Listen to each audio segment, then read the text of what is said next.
All right guys, welcome back and thank you for subscribing. Today we're going to talk about my R2 experience and how it compares to all of the other Rivians I've owned, which is 4 of them, and R2 makes number 5 for us. So let's talk about it in this 1,500 mile ownership update right now. So first up is going to be delivery day. That's the best way to start off with this.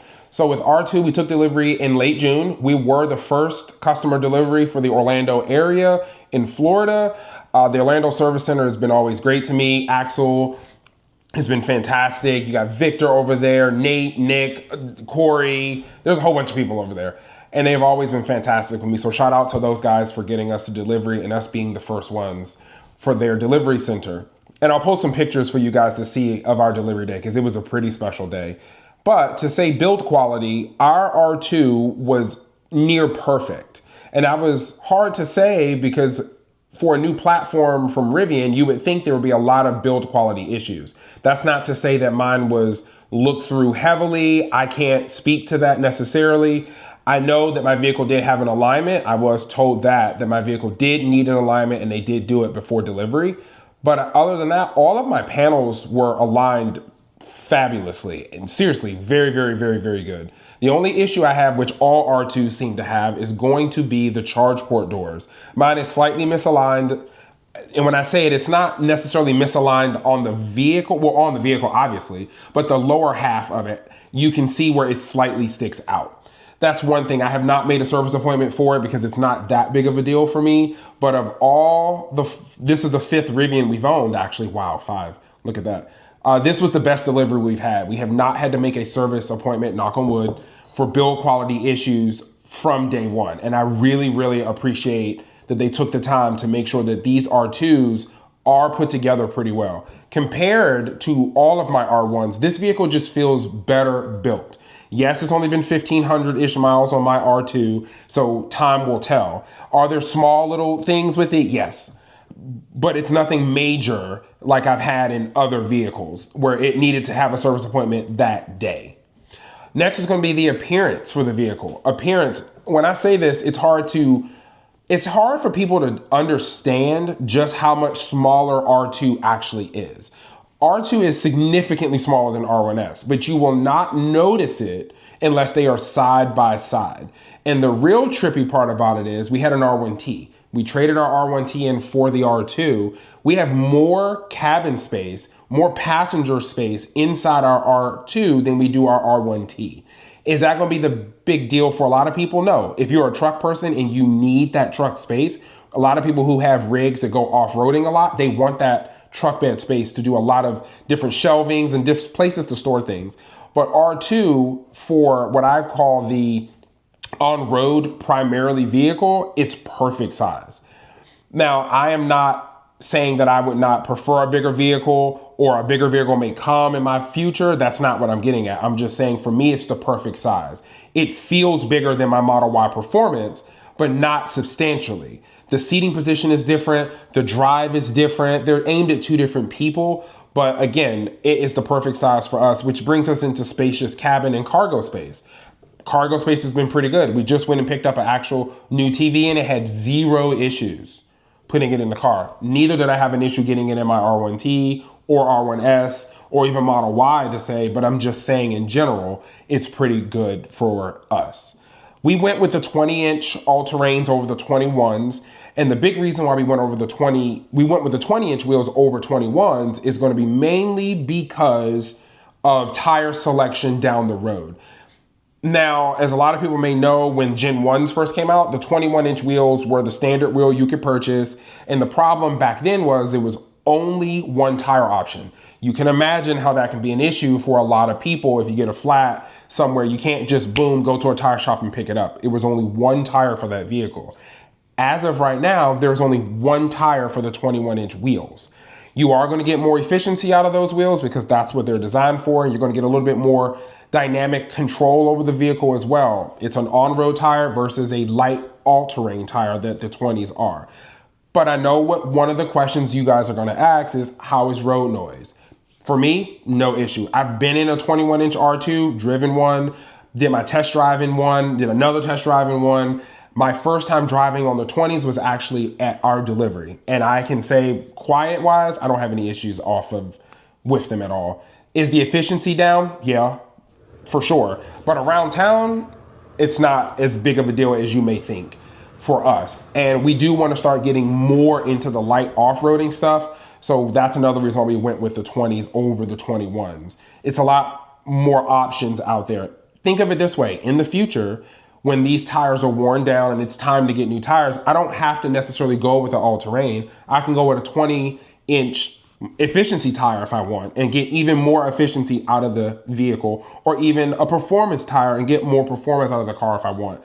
Your options for tires are just so much more on a 20-inch wheel versus the 21s. And that's about it for this part of the delivery day. I mean, delivery day was fantastic. It's always the biggest day for a lot of people unless you had a bad one, which I know that can happen. And right now that is going on for some people. Not that they're having a bad experience at the delivery center, but there is R2s that are being delivered or brought to the service center. People's delivery days are being postponed for containment things so they can have more time to go through the vehicle and make sure the vehicle is what Rivian wants for their customers to experience. So what's my impressions after the last 6 weeks with the R2? First, let me say we are still well within the honeymoon period. As you all should know, when you get something new, you can be slightly blinded by things that you may not like with the vehicle because you're in the honeymoon period. However, like I said, this is my 5th Rivian. So the honeymoon period for me can kind of be shrunk down.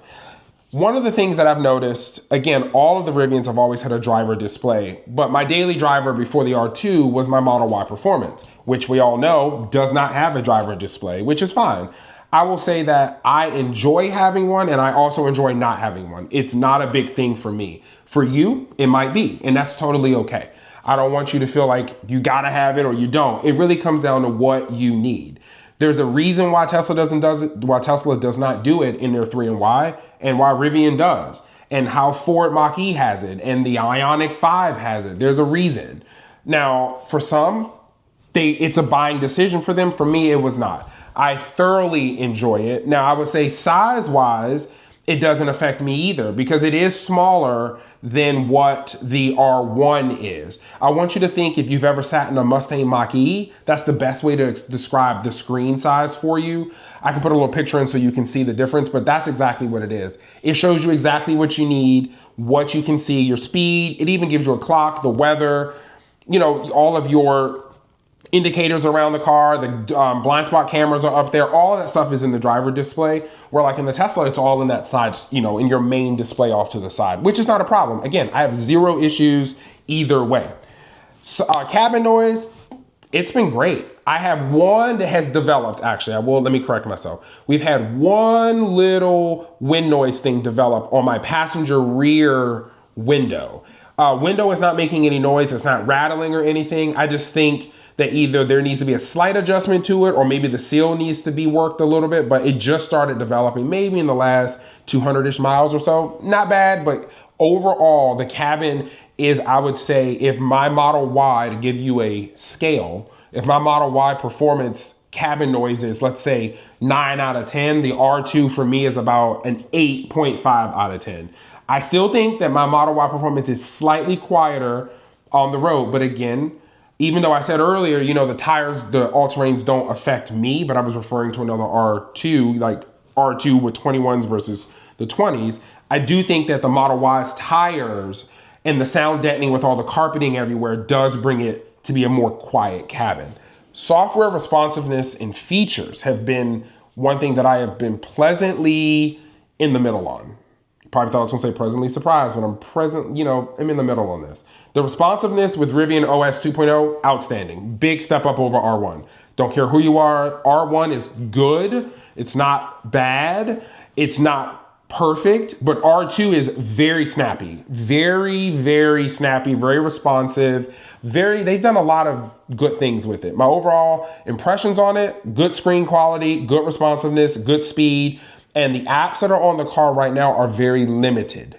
Very limited. I really want to revisit this as more things are brought in to bring it to parity with R1 to see how that speed and responsiveness tends to either diminish or stay the same. One thing I would like to say is like Tesla, for instance, does very well with maintenance of their software, their code, keeping it fresh and fast. I'm not saying that Rivian doesn't, but I think the approach is slightly different. That's all I'm getting at here. As an example, right now, we don't have the Rivian Assistant. We don't have any YouTube. We don't have Google Casting. We don't have camp mode. There's a few things that we don't have in the R2 software that I want to come on, be brought into future over-the-air updates to see how that affects the software. We'll see. Fun to drive, and the soul of the vehicle for me is outstanding. There is some type of magic sauce that is different than my Model Y performance. I don't want to keep saying this like versus. It's not like a comparison that I'm doing. It's really my ownership thing, but I'm just letting you know that there is a special sauce with R2 that I don't know what it is. I can't put my finger on it. I don't necessarily know if it's just because it's new. There's something different about R2. And I think, in my opinion, the thing that I've picked up over the last 1,500-ish miles is the vehicle wants to be driven. I know that's going to be a shocker for a lot of people, but the vehicle is a driver-focused vehicle first, where my Model Y performance feels like it is an autonomy-focused forward first, then the driver side.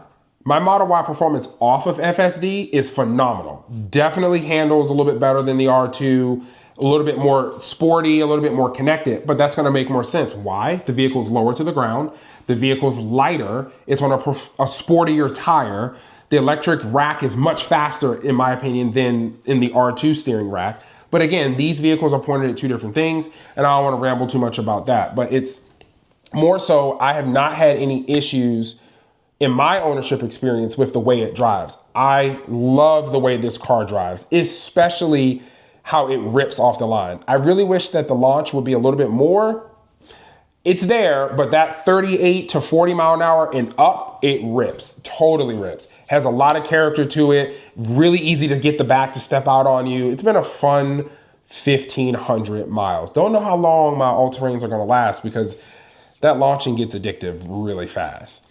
Now, the big thing we're going to talk about is the haptic halo wheels. This to me, and the steering wheel, actually, I'm going to bring all that together. The steering wheel and the haptic halo wheels.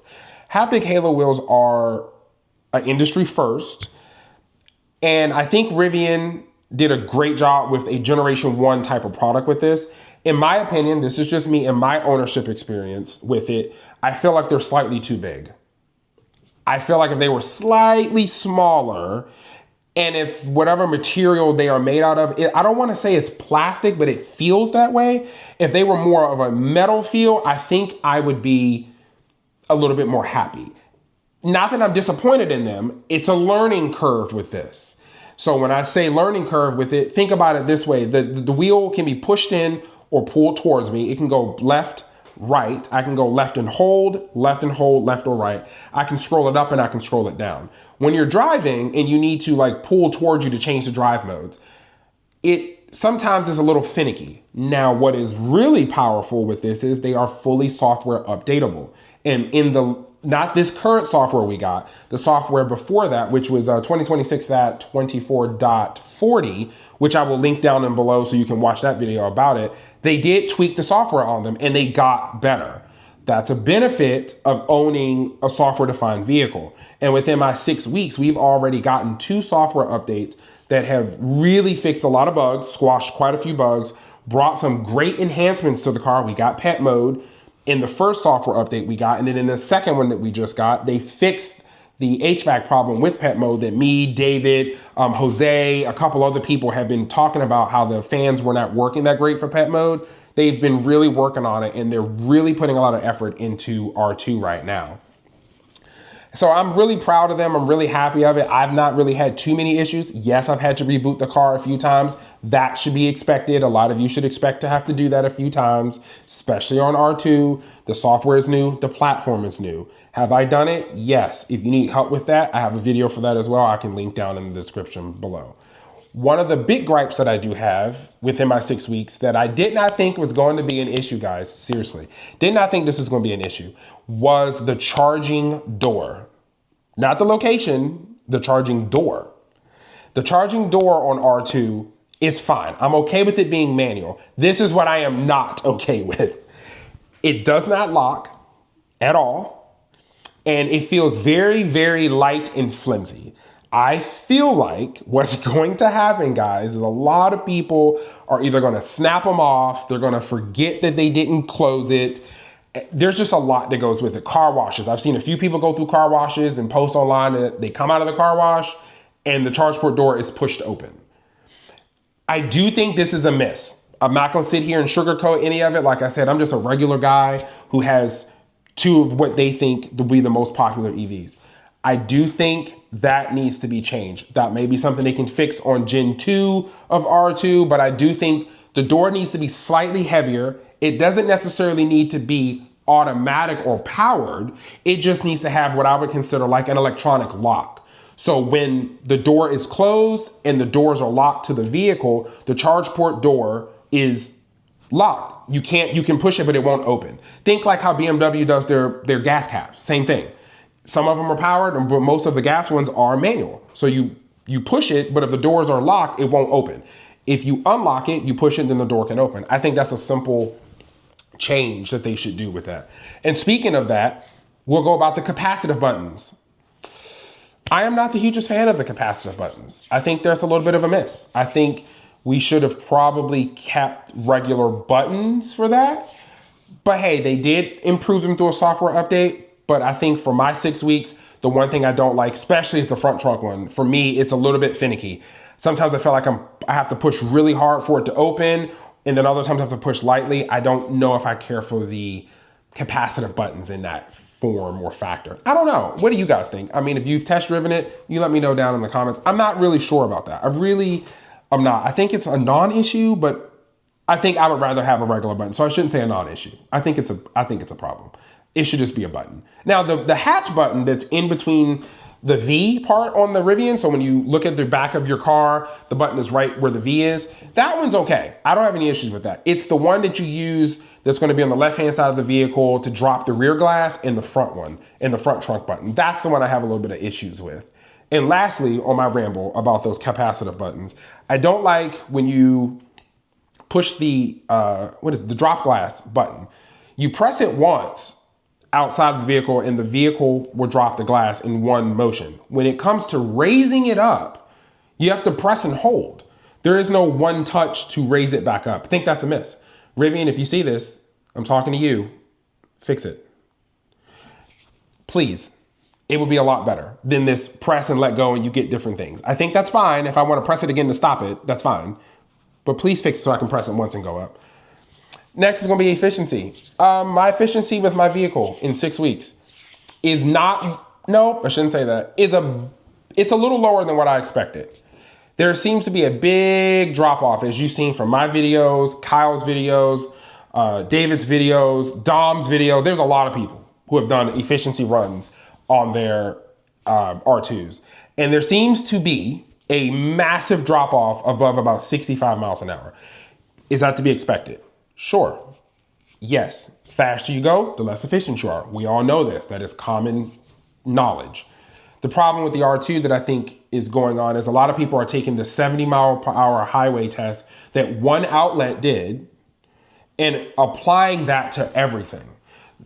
I think that's a misconception. I'm not saying that that person is wrong. I'm not saying that other people are wrong for debating it. That's not what I'm getting at. What I'm saying is I think the vehicle should be they should have been a little bit more honest about it, because what the EPA said and what the real world numbers are very much divorced.